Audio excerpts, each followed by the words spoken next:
in Azam City. You're watching One TV News Channel. One TV News Channel. Serving you with information, news, sports, and public affairs. One TV News Channel. One TV News Channel. Serving you with love. Ang telebisyong pangmasa. One TV News Channel. One TV News Channel.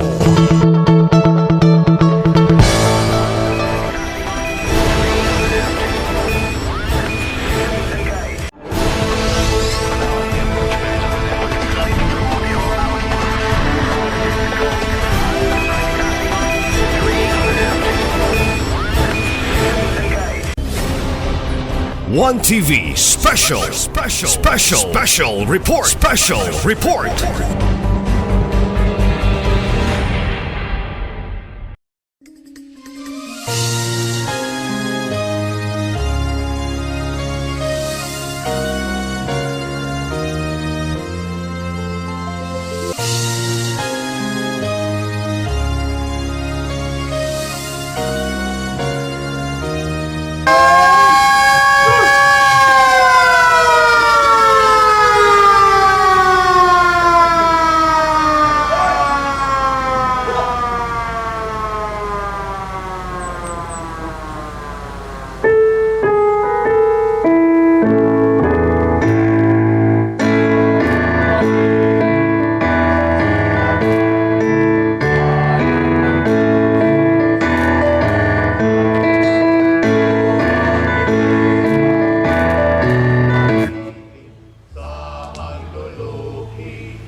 Sa nagkakapundok sa simoy at sa langit mong ugat, may nilatang tula at awit sa paglayang minamahal. Ang kisap ng watawag mo'y tagumpay na naninindi. Ang bituin at araw ng kailan pa may di mabibili. Lupa ng ating pagsinta, buhay ay laging sa piling mo. Sa piling mo ang ligaya na pag-ibig at mamatay ng dahil sa'yo.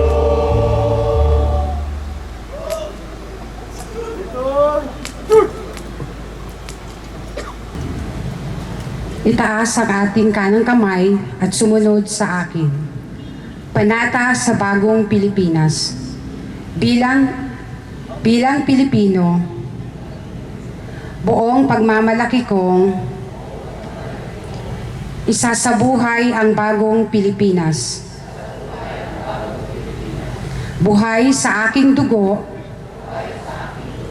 ang lahing dakila, magiting at may dangal. Palaging dadalhin sa puso, isip at diwa,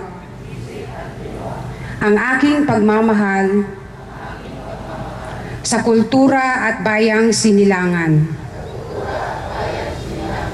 Kaisa ng bawat mamamayan, iaalay ko ang aking talino at kasanayan sa pagpapaunlad ng aking bayan. Taglay ang galing na naaayon sa mga pandaigdigang pamantayan, magiging sa pagsulong ng kagalingan, karunungan at kapayapaan. Makikisa at makikilahok ako sa mga adhikain ng pamahalaan. Dahil ang kaunlaran ay hindi lamang responsibilidad ng iilan. Isusulong at pangangalagaan ko ang karangalan, kalayaan at interes ng aking bayang minamahal. Bilang Pilipino na may pagmamahal pakialam, at malasakit, hindi makasarili, kundi para sa mas nakararami. Tatahakin ko ang landas tungo sa bagong Pilipinas.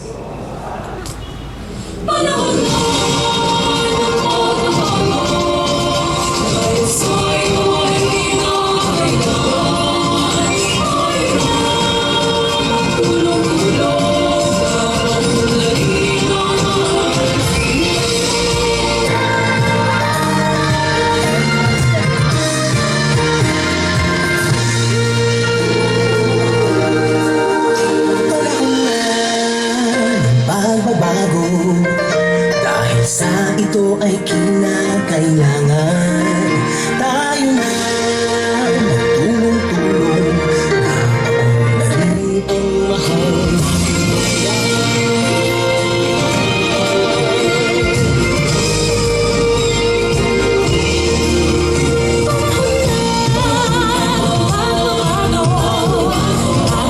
Ayos ang mga dapat ayusin. Dapat na itungkulin. Bawat mamamayan dito sa atin. Ng pagbabago patungo sa pag-asenso, magsikap ng mabuti ng kuminhalo. Malaki natin sa mundo at ipamalas ang bagong Pilipino at bagong Pilipinas.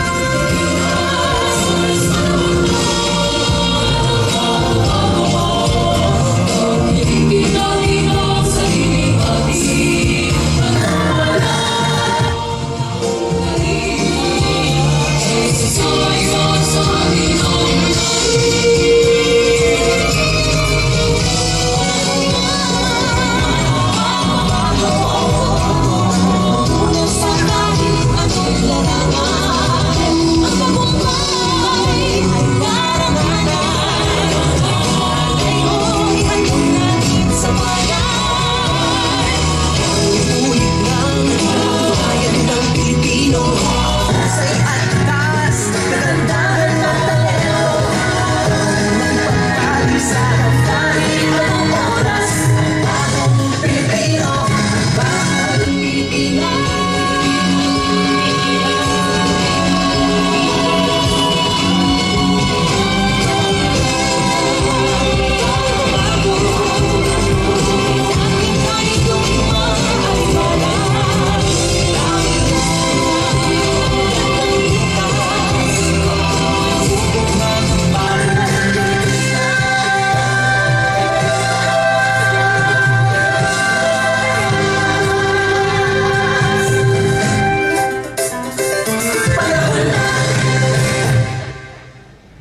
Magandang umaga sa lahat.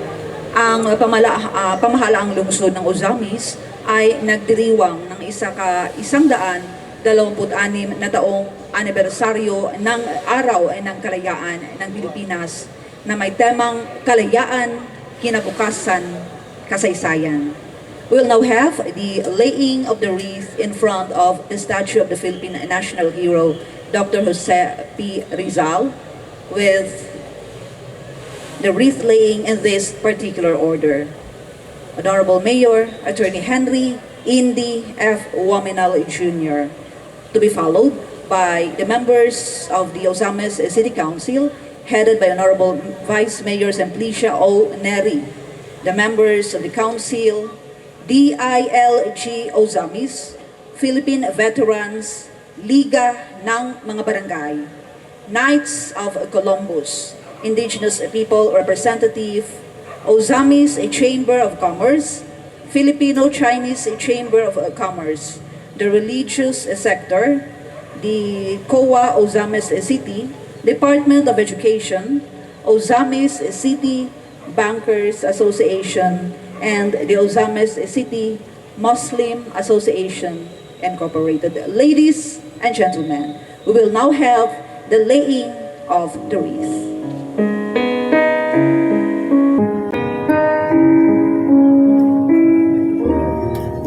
Right, present, shoot!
Galatians chapter 2, verse 20, nag-ingon si Apostol Paul, namatay ako kauban ni Kristo sa cross, dili na ako ang nagakinabuhi karon, kundili si Kristo na ang nagakinabuhi kanako. O kining kinabuhia nga akong gikinabuhi karon, mao ang resulta sa akong pagtuo sa anak sa Dios nga mao si Kristo, nga naghigugma kanako o naghalad sa iyang kinabuhi alang kanako. Galacia 2:20. Let us pray. The most powerful and great God, Heavenly Father, we thank you so much for giving us the freedom as a nation. And thank you so much for celebrating the 126th Philippine Independence Day with the theme, Kalayaan, Kinabukasan, Kasaysayan. As we commemorate, O Father God, this celebration, may the spirit of nationalism, heroism, and patriotism be demonstrated in our daily lives. We pray, O God, that your blessings and protection be upon us today. In Jesus Christ's name we pray and we give thanks. Amen. We will now proceed with the opening remarks of the Honorable City Vice Mayor. Everyone, please join me and let us all welcome with a big round of applause the Honorable Simplicia Bepi Obina Emery. The Honorable City Mayor, Mayor Henry Indy Waminal Jr., my colleagues in the City Council, department heads, our guests coming from the national agency, my field worker in this government of Usami City, maadjong good morning kanatong tanan. Happy Independence Day. May I greet also our barangay officials. May good morning kaninyo din ha. You are in full force. Thank you so much for your presence. It is with great pride and honor to be with you this morning as we are here gathered together to commemorate the 126th Philippine Independence. Atong palakpakan ang Ginoo. This significant day is our nation's history. It's not only a celebration, but this has to be remembered for the hard-fought freedom of our forefathers. They have fought with all their crimson blood so that we can achieve this freedom. These celebrations today with the theme Kalayaan, Kinabukasan, and Kasaysayan encapsulates the essence of our nation's enduring spirit and the path we continue to forge together, my fellow countrymen. 126 years ago, our forefathers made a resolute stand, sacrificing their lives and enduring countless hardships just to secure this freedom that we now cherish. Atong palakpakan ang atong mga katigulangan who brought with all the bravery and unwavering commitment to lay the foundation of our beloved republic, and it is their legacy that we are trying to honor today. As we pay tribute to these heroes, let us remember that our independence is not only a gift, but continually that we have to nurture and protect it. Atong responsibilidad that the kasaysayan, the freedom that we have now achieved, we have all the responsibility to nurture it. Atong panalagdan ug ato yung ipadayon ang maong mga kalayaan nato, ang atong mga gawas nun. Our kasaysayan holds immense promise. As we navigate the complexities of rapidly changing world, it is our duty to ensure that the Filipinos continue to grow and thrive. Kinahanglan nga ato yung ipadayon. This means embracing our innovation, fostering inclusively our commitment and empowering commitments and the communities in upholding justice and equality, that we have to build together brighter and more prosperous future for all the Filipinos. Kasaysayan is not only a guide or our teacher. By understanding and honoring our past, we gain valuable insights that help us navigate the present and prepare for the future. Our history is rich with lessons of resilience, unity, and perseverance. Ato yun ipadayon, no? Ang atong kasaysayan that we are trying to uphold today. So, with this note, allow me to say, mabuhay ang Pilipinas. Thank you.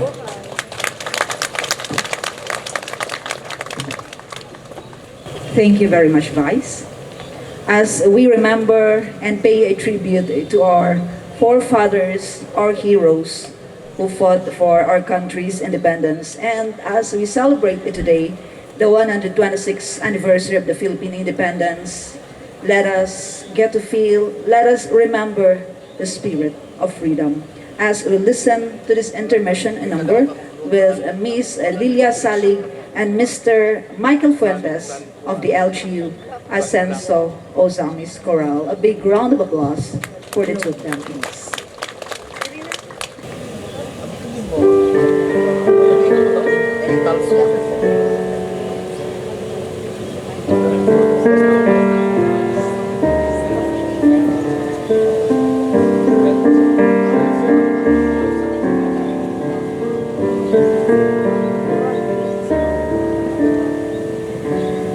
Di ba tayo'y narito upang maging malaya at upang palayain ang iba?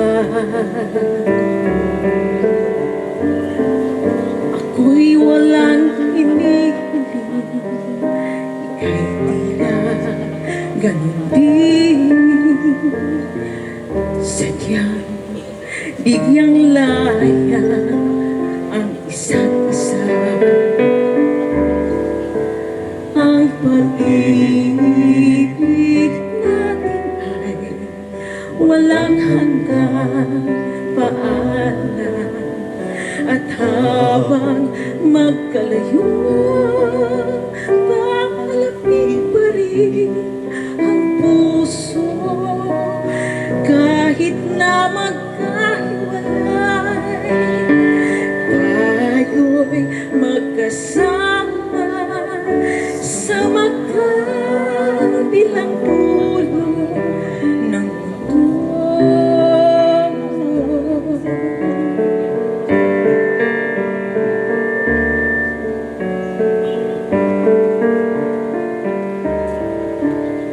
Ang bawat sindaha'y siya rin katapusan. May katutunguhan pa ang ating simba. Sa biglang tingin, kita'y walang kinabukasan.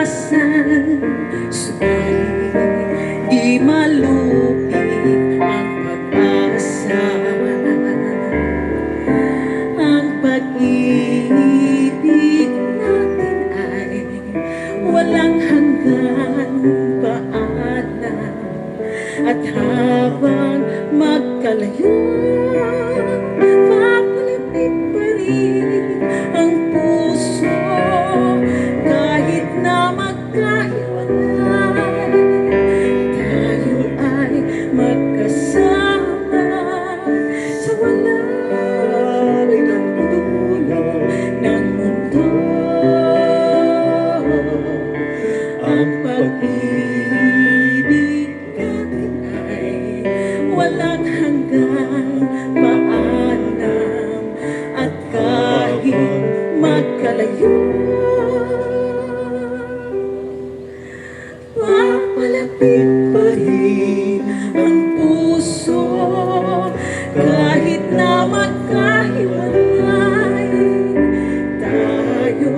magkasama sa walang dulo ng mundo.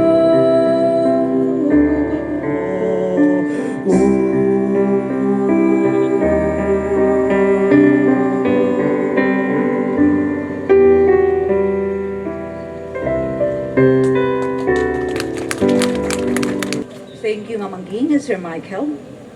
As we commemorate the bravery and sacrifices of our ancestors, let us also reflect on our journey towards progress, unity, and freedom.